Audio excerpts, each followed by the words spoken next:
I find it incomprehensible that somebody could even reach those types of speeds in a residential neighborhood, and it makes absolute sense why one would then lose control of a vehicle in such a space. So having considered the purposes and principles of sentencing, I'm finding that you are not amenable to a community control sanction. You have not done well in the past on community control sanctions. You are on release from the federal courts and from the federal prison system at this time, and you have a history of noncompliance with the law, including traffic laws and driver's license laws. So I am going to sentence you in this case on count 4, the felony of the 3rd degree, 36 months in prison, and I have to determine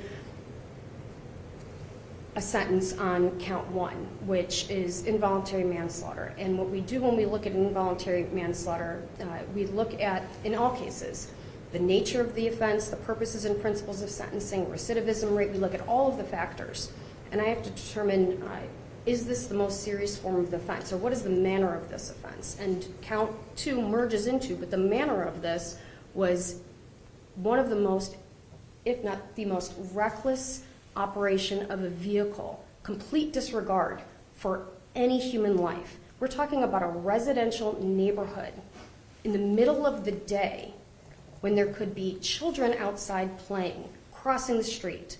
It is as reckless as it gets to drive a vehicle over 100 miles per hour in a residential neighborhood. So I am finding that this is one of the more serious forms of the offense for the manner in which this involuntary manslaughter happened. So I'm going to sentence you in this case on count 1 to 6 years incarceration, and I'm going to run it consecutive to your felony of the 3rd degree. I'm finding that consecutive terms are necessary to punish you and protect the public from future crime. They are not disproportionate to the seriousness of your conduct and to the danger that you pose to the public. You're in that vehicle. I believe, the jury believes, and common sense dictates that you were driving that vehicle in a manner so reckless as it is unimaginable that you didn't kill anybody else, only the sheer luck that they weren't standing there on their tree lawn. That is just sheer luck. One or more of the offenses were committed. You were on post-release control from the federal government, so I'm making that finding, and 2 or more offenses were part of 1 or more courses of conduct. So you knew what had happened, and you decided to try to hide it from not only the police and this community, but also the victim's family in answering what happened to their loved one. And so I am, and then as for your record, you have a criminal history that demonstrates that consecutive sentences. You have a history of alcohol, driving incidents, and then on top of it, drug.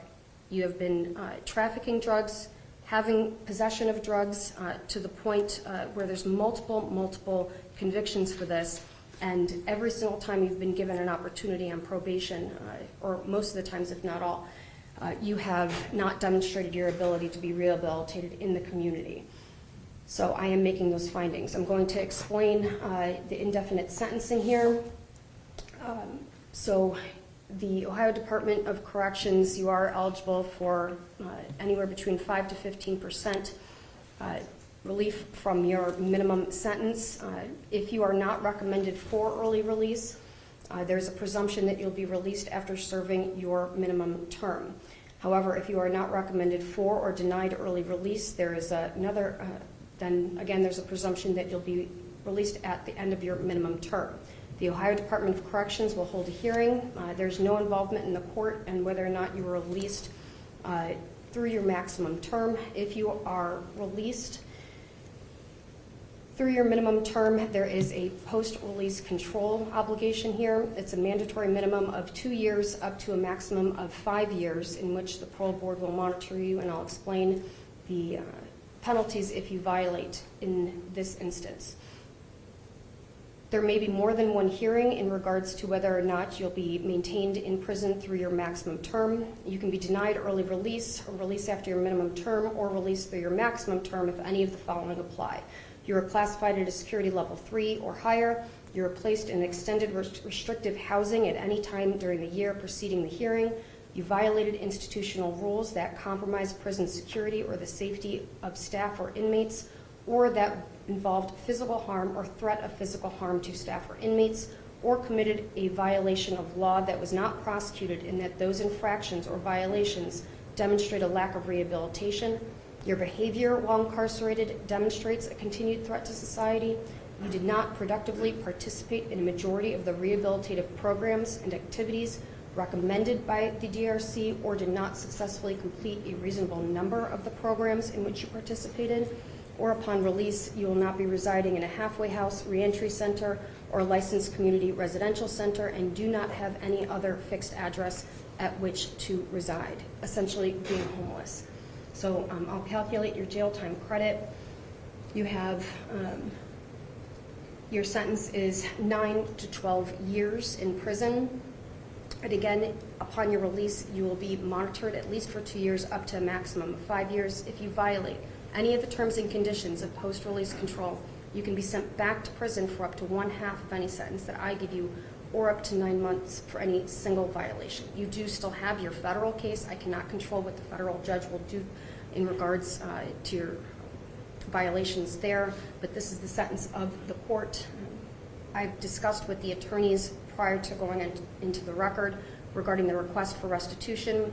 We are going to have some further briefing on the specifics of that and a restitution hearing later if necessary. Is there anything else for the record? No. Not on behalf of the state.